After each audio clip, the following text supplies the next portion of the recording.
I'd always thought family gatherings were supposed to be the happiest moments of our lives, filled with love, laughter, and celebration.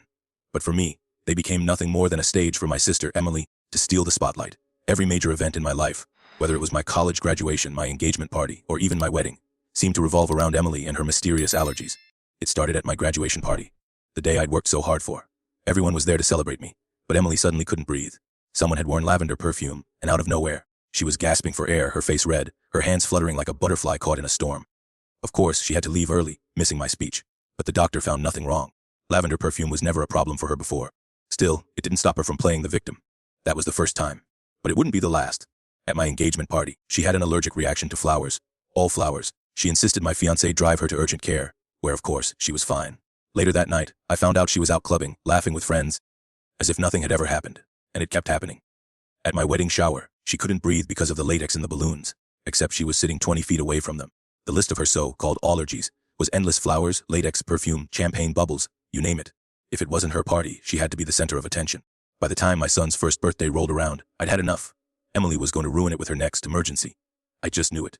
So I decided to make sure she got exactly what she wanted, a celebration all about her. Every detail, every little thing would be planned around her. The guest list, full of people who'd witnessed her dramatic antics. The food, allergy-free, just for her.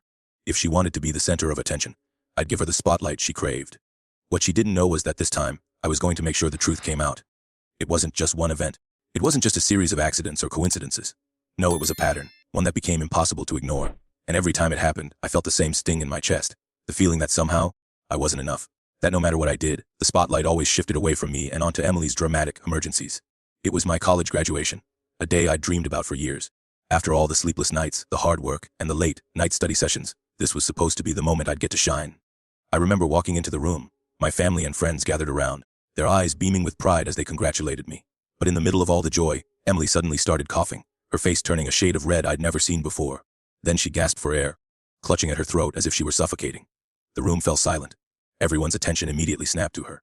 I tried to keep smiling, but it was hard when my own celebration had just been stolen. "I can't breathe," she said, her voice shaky. "Someone's wearing lavender perfume." Of course, no one had worn lavender perfume before that day, but nobody questioned it.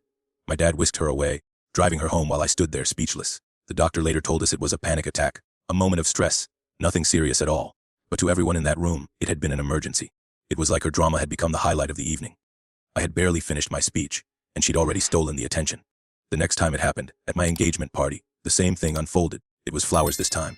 Emily claimed she was allergic to the flowers on the table. Not just one type of flower, mind you, all flowers. I watched her go from tearful to perfectly fine in a matter of hours. After my fiancé had driven her to urgent care,